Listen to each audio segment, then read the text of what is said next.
Joining us from Boston to talk more about this apparent Fed victory is former SEC lawyer Elizabeth Nowicki. Elizabeth is currently a visiting professor at Boston University School of Law. Professor, great to see you. So as you just heard in Peter's report, this victory for the Fed allows them oversight for small banks, which according to Bernanke and the Fed will give them a better handle of the economy and monetary policy. Do you agree with that?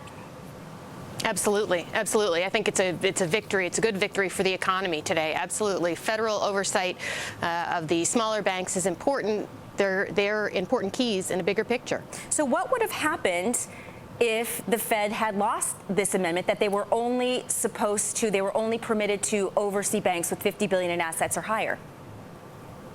It would have been much harder to create a cohesive monetary policy necessary for the overall recovery of the economy. Better than 100 banks, largely smaller banks, failed last year. That has a lot to do with the overall health of the economy. So losing this critical oversight, I think, would have set us back in terms of recovery of the overall economy for sure. This is a general question. Now, going forward, would you expect these small banks to be able to take advantage of things the Fed offers the large banks that we saw in the heat of the financial crisis, discount windows, et cetera?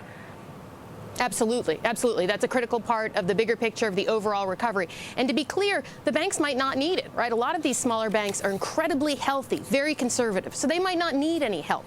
But the ability to access the help is just as important as the Fed's ability to oversee them, yes. Okay. I want to ask you also about another vote in the Senate yesterday. I'm getting to the Fannie and Freddie issue.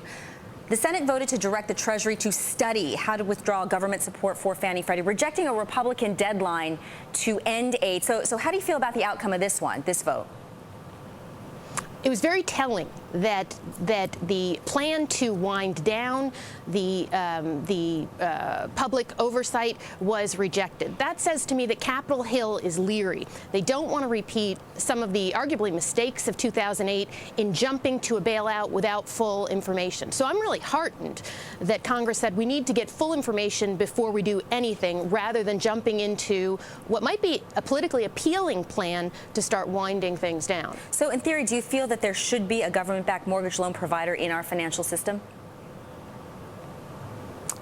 I take no position on that right now until we have more information. It certainly serves a stabilizing function, right? It certainly brings certainty and stabilization to the economy. But I think I would want the full information before I take a definitive position on that. Fair enough. Professor Elizabeth Nowicki, Boston University School of Law. Many, many thanks.